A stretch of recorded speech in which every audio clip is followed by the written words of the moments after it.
Hey, welcome to Faulkner Fixes All. And we've got a little truck update here for you. We're going to do a cold start, and then we'll give you a walkthrough of all the wonderful work I've done on this thing to make it more reliable. Okay, let's go do a cold start.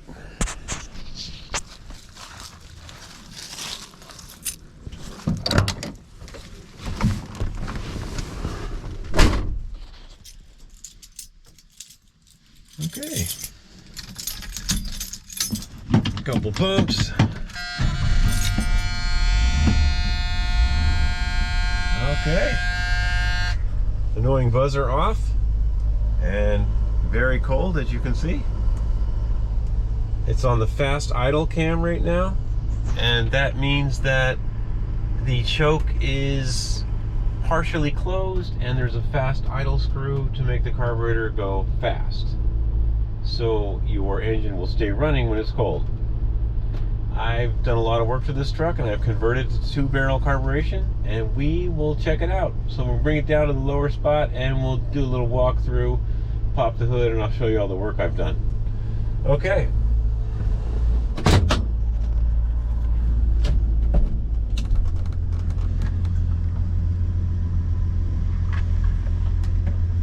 Whoa, we're kind of sliding in the mud here.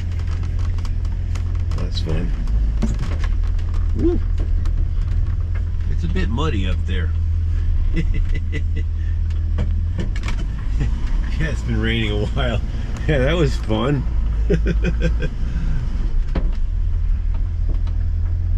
Okay. So it's high idle right now. We'll try to blip it down a little bit. That's a little better. Pop in the hood.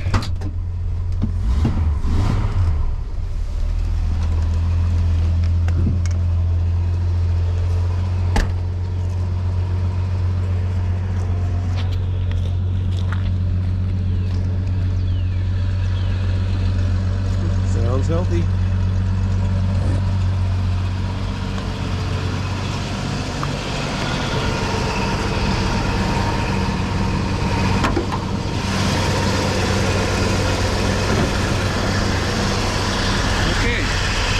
See if I can kick this down a little.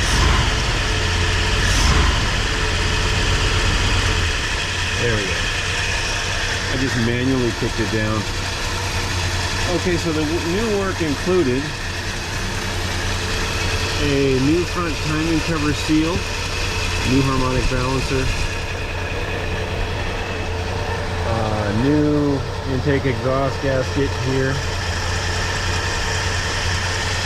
a used manifold from the junkyard, some new exhaust pipe leading to the muffler, several sections,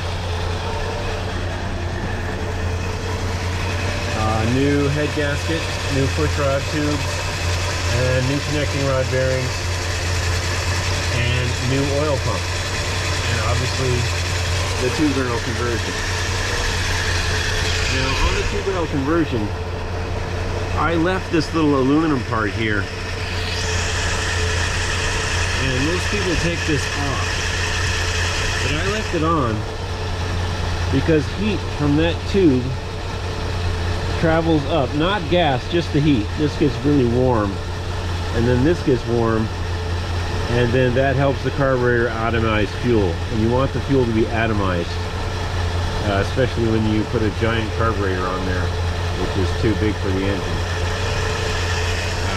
So in my defense, I started this conversion before the gas prices spiked.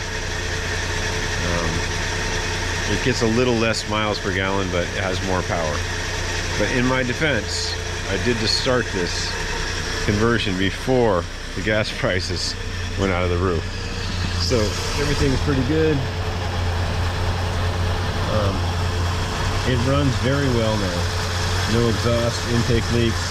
This butterfly down here is working right. There's no giant leaks there. The oil pressure is holding at a more steady rate. It used to be pretty low, and now the oil pressure is in the normal range, which is nice. even when it gets hot, it stays right there. So that's good. So all is well. Sounds decent. And it rides very well. So do I recommend this conversion for you? Yeah, it was a good conversion.